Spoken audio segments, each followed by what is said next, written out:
আলাইকুম রহমতুল্লাহ। যার complete wiring, প্রথমে নিউট্রাল দিয়ে দেবো।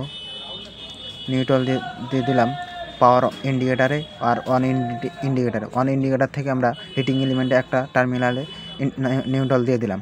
এবার আমরা লাইন দিব, ফেজ দিব। ফেজ আমরা অটো কাট অফ সুইচে দিয়ে দিলাম একটা টার্মিনালে, আর আউটপুট টার্মিনাল থেকে আমরা থার্মোস্ট্যাট সুইচে দিয়ে দিলাম। আমাদের অটো কাট অফ সুইচ থেকে থার্মোস্ট্যাটে সিরিজে যুক্ত থাকবে, আর থার্মোস্ট্যাট আউটপুট থেকে আমরা বের করে হিটিং এলিমেন্টের একটা টার্মিনালে দিয়ে দিলাম। এখন আমাদের গিজার অন হয়ে গেছে। এবার আমরা পাওয়ার ইন্ডিকেটার এবং অন ইন্ডিকেটার আর কানেকশন করব, লাইন দিব। প্রথমে আমরা অন ইন্ডিকেটার কানেকশন দিব। অন ইন্ডিকেটার আমাদের যখন হিটিং এলিমেন্ট অন হবে তখন আমাদের অন ইন্ডিকেটার জ্বলবে। অন ইন্ডিকেটার আমাদের লাইন দিব থার্মোস্ট্যাট আউটপুট থেকে এর লাইন দিব।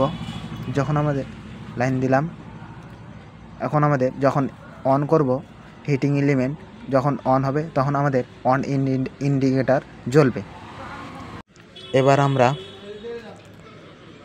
পাওয়ার ইন্ডিকেটার কানেকশন দেব, লাইন দেব।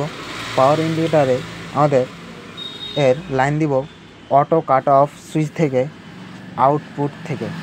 অটো কাট অফ সুইচের আউটপুট থেকে আমাদের হিটিং এলিমেন্ট যখন 95 ডিগ্রি সেলসিয়াস জল গরম হয়ে যাবে তখন আমাদের auto cut off switch off হয়ে যায়।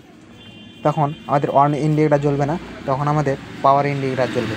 পাওয়ার ইন্ডিকেটার আমরা লাইন দিব অটো কাট অফ সুইচের আউটপুট থেকে, লাইন দিব আমাদের পাওয়ার ইন্ডিকেটারে দিয়ে দিলাম। এবার আমাদের গিজার আর কমপ্লিট ওয়ারিং হয়ে গিয়েছে। আসসালামু আলাইকুম, ধন্যবাদ।